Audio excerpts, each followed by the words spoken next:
Hello Newburg, it is Pastor Steve here on February the 1st of 2021, and we have our first Monday Minute in this new month here today. And I want to go over a couple of announcements that we have and then get to a short devotion acknowledging things that are happening here in this month. First of all, I want to remind everyone that we have another online town hall meeting that is coming up a week from Tuesday on February the 9th. That will be at 7 p.m. via Facebook Live. We invite you to tune in. We'll give you an update on where things stand. We'll have an opportunity to have our survey results and be able to share some of those results with you as well. And we're going to be talking about next steps as we move forward.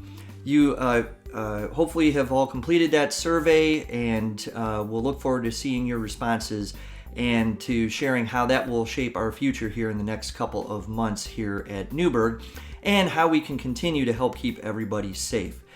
Also, on February the 17th, that is a Wednesday, that is Ash Wednesday in the beginning of Lent. We are going to be holding an outdoor Ash Wednesday service in the Memorial Garden. Please watch your email and our social media and church's webpage. We will have an RSVP for that, just like we did for the Christmas Eve service as well. Again, we'll have warming stations and an opportunity to share in communion together as we kick off the season of Lent here in just a couple of weeks. So we want you to join us for that as well. And then we'll also be kicking off a series of Lenten studies as we get into that new Lenten series that is called Don't Give Up. And we'll look forward to sharing more details about that with you as well. For today's devotion, I kept coming across the scripture passage, and it's one that I have used before, and it made me think about some things as we approach this month of February and the fact that it is Black History Month here in this country. And Philippians 4, chapter 4, verse 8 says this: "Finally, beloved, whatever is true, whatever is honorable, whatever is just, whatever is pure, whatever is pleasing, whatever is commendable, if there is any excellence and if there is anything worthy of praise, think about these things." That's a standard we as Christians are always trying to seek, and it's a standard that many of us should be seeking in our everyday lives as well. As I said, today marks the beginning of Black History Month. And across social media and others, I've seen some of my colleagues listing some of their African American heroes, and a lot of the typical ones do come up.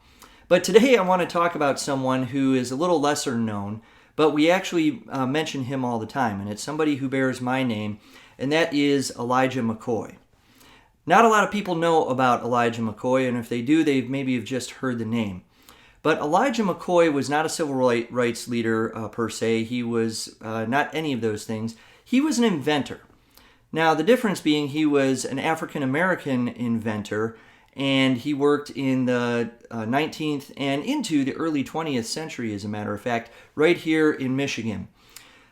His parents were actually escaped slaves that had fled to Canada, where Elijah McCoy was born. They had escaped from Kentucky into Canada, but then they eventually relocated back here to Michigan in the Metro Detroit area.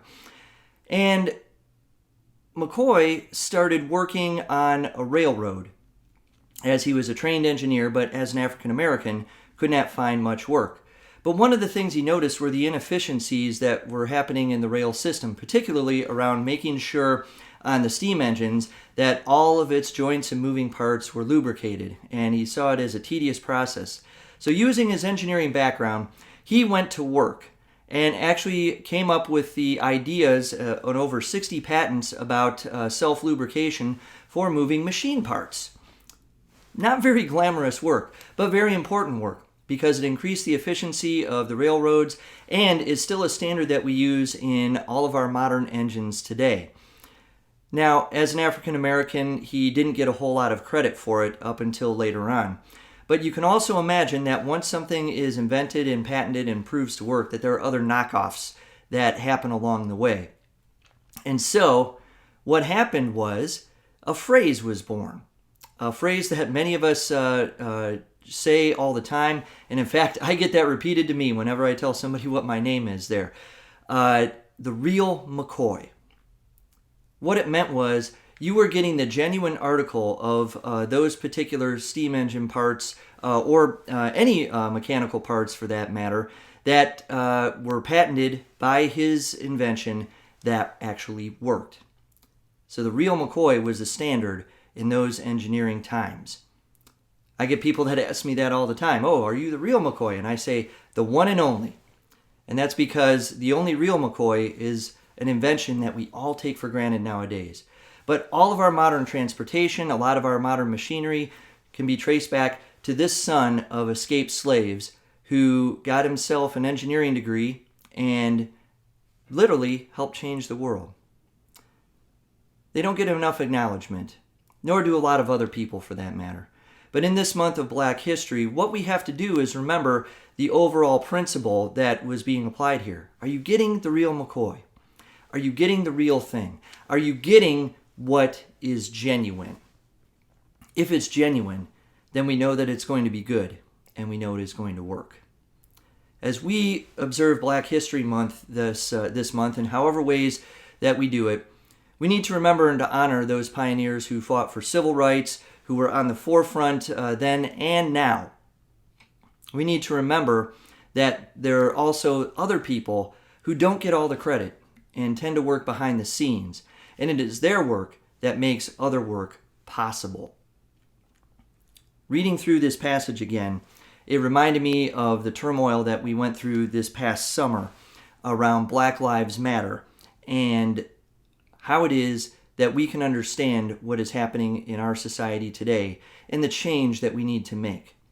There are people on the forefront. Reverend Dr. William Barber is one good example, a hero of mine that is prophetically speaking even to this day with the Poor People's Campaign and his Moral Mondays that he launched in North Carolina back in 2016, I believe the year was.